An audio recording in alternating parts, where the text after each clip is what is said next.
Okay guys, we have a 2013 Camaro SS that I'm getting ready to do the blend door mod on, where I cut out the side of the HVAC box and put in a new door.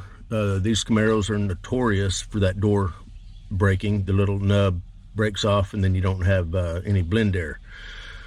The one question that I always get asked is, how do you get this duct, this bottom duct, in and out? So I'm going to show that, and that's pretty much going to be it for this video, because I've got two other videos on my channel that actually show pretty much the entire process. I've already got the seat out. Now let me show you what you're going to need. So for the seat, what I use is my little DeWalt impact, and the size of the Torx that you actually need is a Torx Plus 45. I've actually got a little black dot right there so I can remember every time. This is my 16th car that I've done this mod to. And you're also going to need the I've got it marked also right here, Torx Plus 15 for underneath the dash for that duct. There's a little Torx that holds it in, and a 7mm socket. So a Torx Plus 45, Torx Plus 15. The Torx Plus 45 will take the two back bolts out. These bolts right here. You can use a regular Torx 45, but it's not as precise of a fit. Torx Plus is a more precise fit, and it's heavier duty.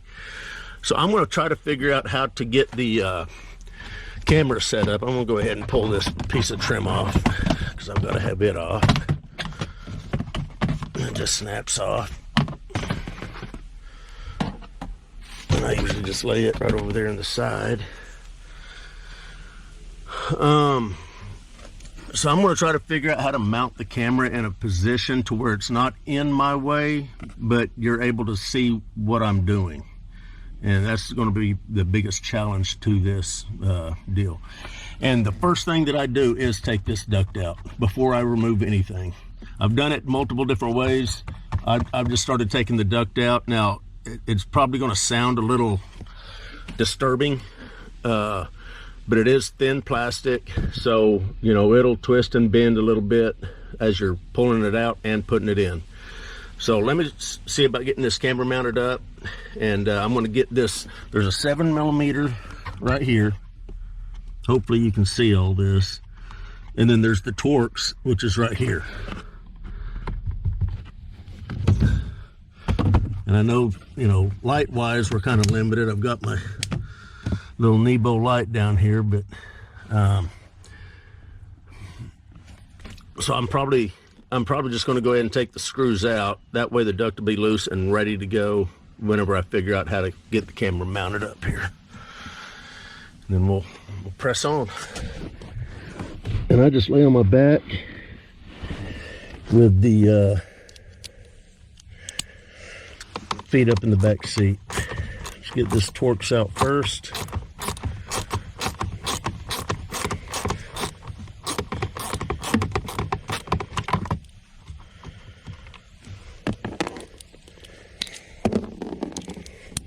Seven millimeter right here.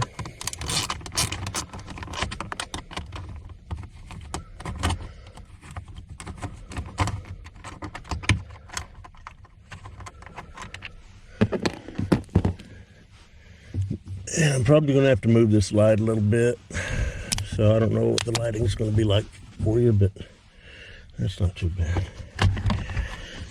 And I'm going to try not to hit the camera. I need both my hands up in here.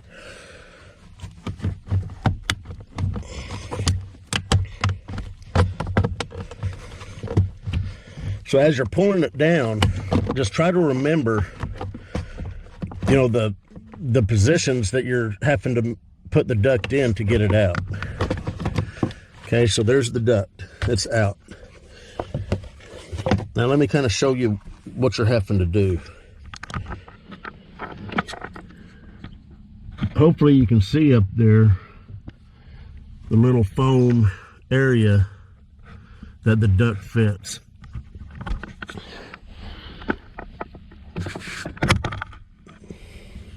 Now to put it back in. I'm going to go ahead and put it back in right now, just so that you can see how it goes back in.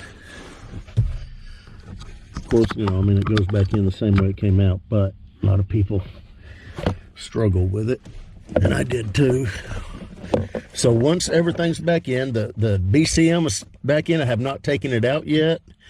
The actuator will be back in. Everything will be back in. Make sure your wires are kind of pushed as far out of the way as they can go. They've kind of taken a set. And I'm going to start by sticking this piece right back up in here. You kind of got to wiggle and jiggle.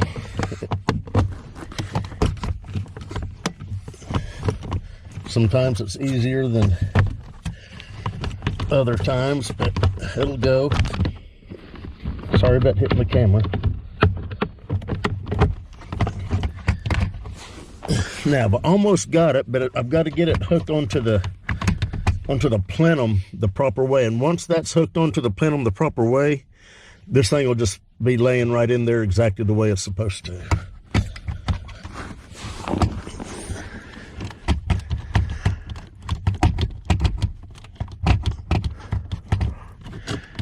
And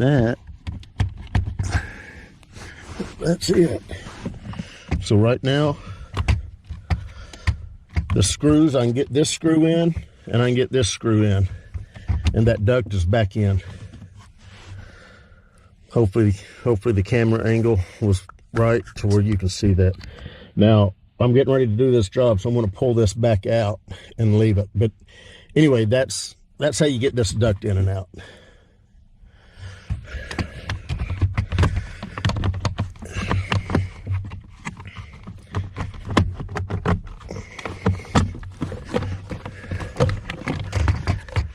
Once you kind of get it down, like I say, this is my 16th car, so I've kind of figured it all out. But anyway, for the actual job, if you want to refer to the other two videos, I've got 3 total videos. One's just like a tips and tricks on different things about this job, and then 2, the very first video I did is the oldest. And then I did another one that I call the more detailed. I'll link both of them in the description. But I tried to be more detailed on the second video. So I don't know, you know, I mean, you may want to watch both of them. But anyway, next step on this job, I'm going to start taking this, all these connectors off, pull the BCM down, take this actuator out. I think 5.5 millimeter is what you're going to need for these little screws here. Anyway, this video is about getting this duct in and out. We're done. You guys take care. Good luck on doing this. It's a doable deal. Watch the video 2 or 3 times if you need to, and you can do it and save yourself about $3,500 to $4,000 from having to pull the dash. Anyway, we're done. You guys take care.